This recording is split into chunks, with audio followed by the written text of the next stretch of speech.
Sometimes, the quietest stories arrive already bruised. This one stayed with us because it never asked to be dramatic.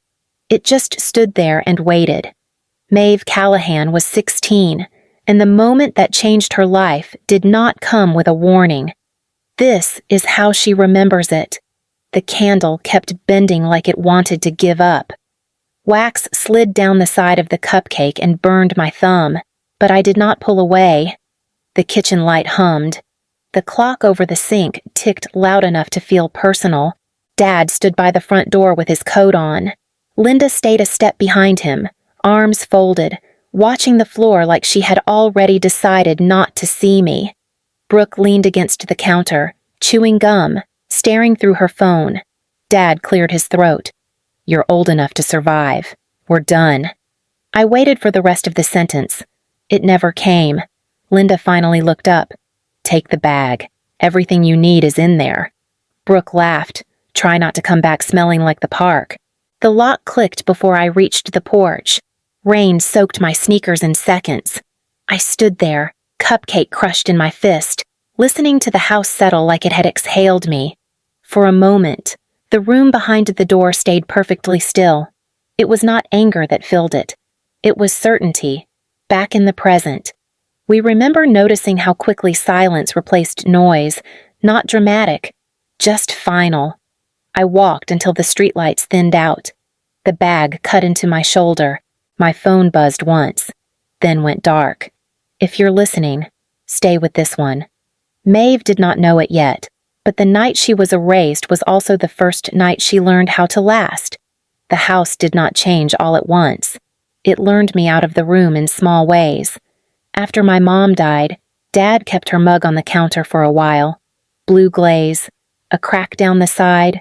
A year later, Linda moved it to the back of a cabinet. Then it disappeared.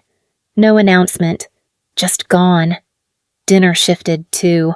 Plates landed heavier in front of Brooke, lighter in front of me. Dad started eating late, eyes fixed on his phone. When I asked about homework money for a field trip, he rubbed his face and said, "We'll see," like the words were already tired. Linda had rules that never made it onto paper. Shoes by the door were messy if they were mine. Loud music was a problem if it came from my room. Brooke slammed cabinets and no one noticed. One night I heard Dad whispering at the table, voice thin, "Just one more. I can fix this." The laptop glowed, numbers moved. He shut it fast when he saw me. Linda glanced over. "You still here?" I nodded. She looked past me, already done.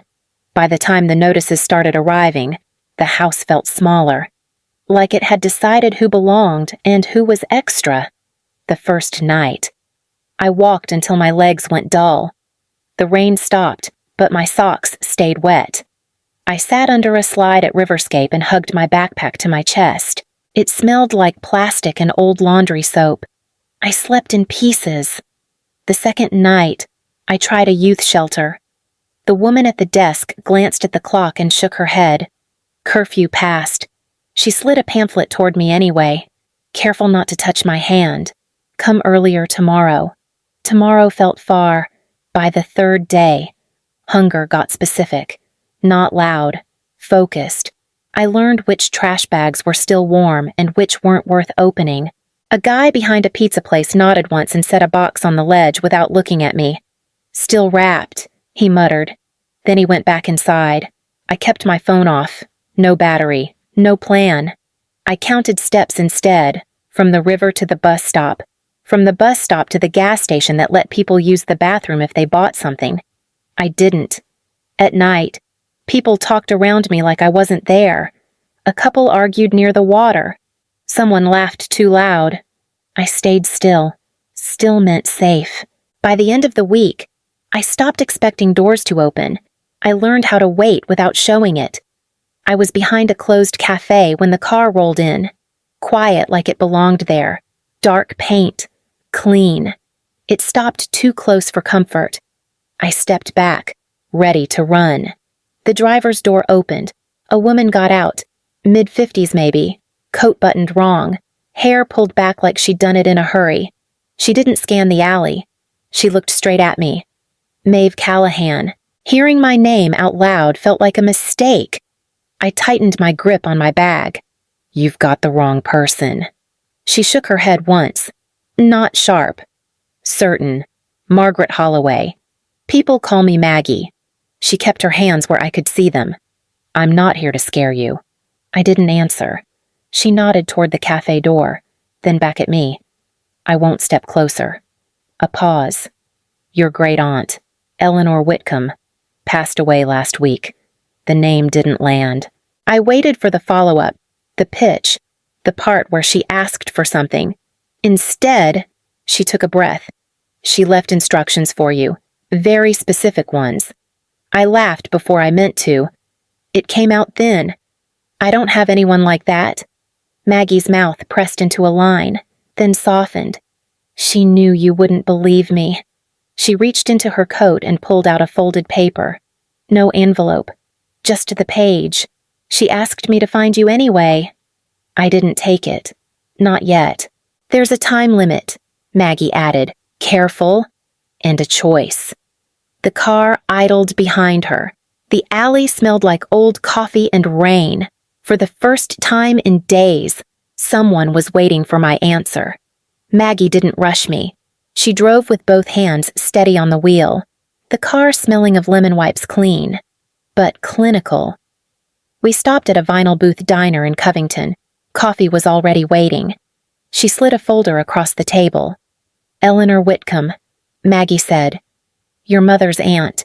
She passed 10 days ago. I stared at the handwritten letter inside. I don't know her. She knew you, Maggie countered. And I've known where you were since the night you left. I was at Riverscape. Maeve. I was at the shelter when they turned you away.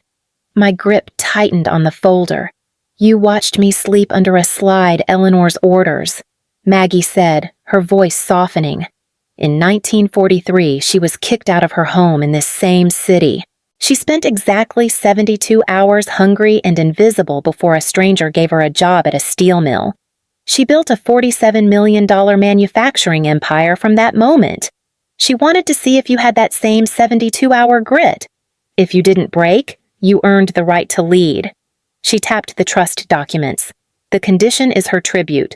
You must personally transition 72 minors into permanent housing or trade certification within 7 years. If you fail a single case, the assets transfer to a state endowment. Permanently.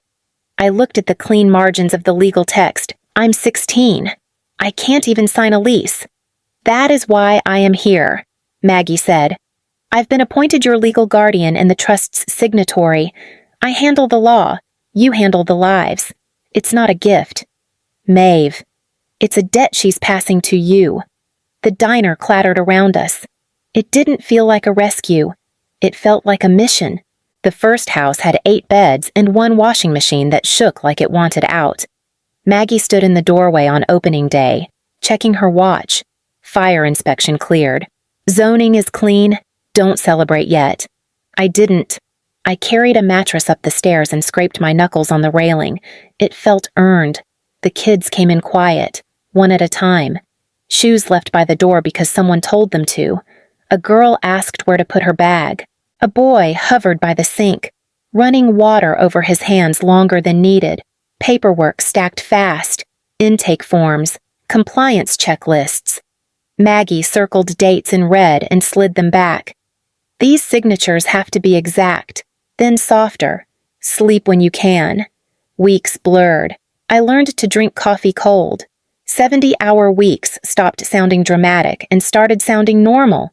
Some nights I sat on the floor with my back against the fridge and listened to the house breathe. Jonah showed up late, hoodie pulled tight, eyes already tired. He didn't look at the beds. He looked at the exits. You can take the one by the window, I told him, keeping my voice even. Or not. Your call. He shrugged. Window's fine. Later, I found him in the kitchen, counting crackers. Not eating. Just counting. You hungry? I offered. Not really. I slid a bowl closer anyway. He took one, then another, fast, like he was apologizing. Maggie watched from the hall. He'll test you. Good, I said. So will the house. A week later, a sink backed up. Then a caseworker quit. Then a kid disappeared for a night and came back shaking. Nothing fell apart all at once. It creaked. It leaned. It held. Most days. That was enough. The notice arrived on a Tuesday, heavy with the weight of bureaucracy. Maggie read it standing up, then sat down slow, her face turning the color of ash. An anonymous complaint reached the state attorney general's office, she said, sliding the letter toward me. They've opened a formal inquiry into the trust's governance. I've followed every rule. I snapped. This isn't about rules. Maeve, it's about self-dealing. Maggie's eyes were sharp. The state suspects you're using Eleanor's manufacturing assets to fund a lifestyle, not a mission. They can freeze our accounts by sunset if they find a single missing receipt. The house felt smaller. Upstairs, a door shut, the washer thumped like a nervous heartbeat. How many cases are fully audited? Maggie asked. 69 verified. That leaves 3. 3 lives to change, and 0 margin for error. The investigator arrived the next morning. He wore a charcoal suit and a polite surgical smile. He didn't just want records. He wanted to know why a 22-year-old was controlling $47 million. Jonah lingered by the stairs. His backpack slung over one shoulder, watching the man in the suit like a threat he couldn't fight.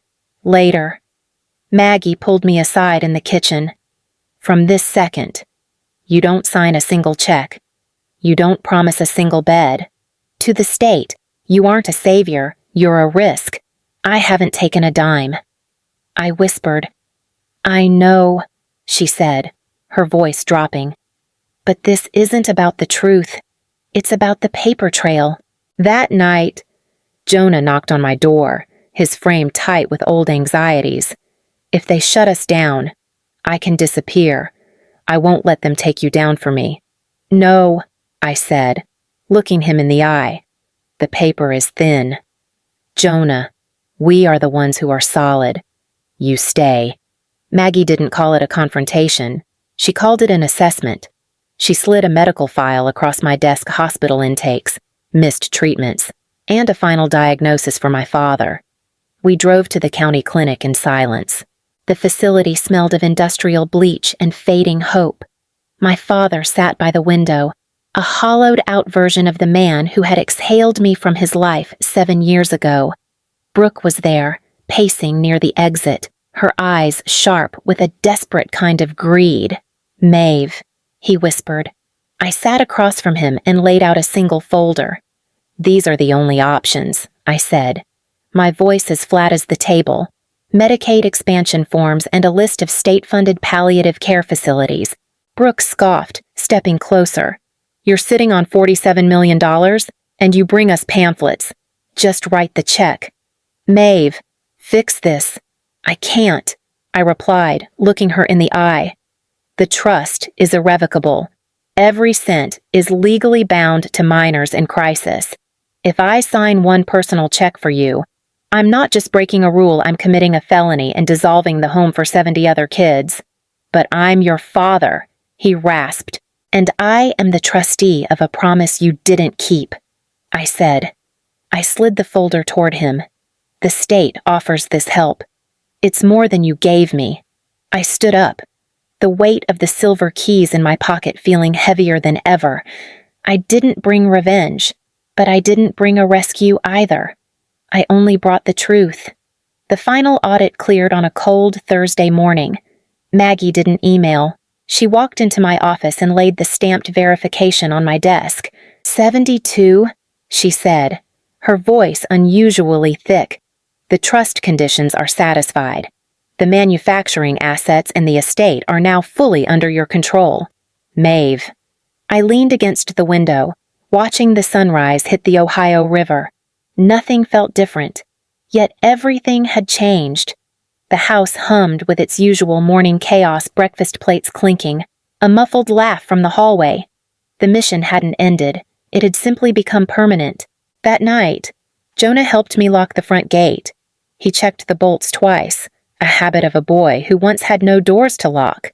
He looked at me. the city lights reflecting in his eyes. Maggie told me the trust is yours now.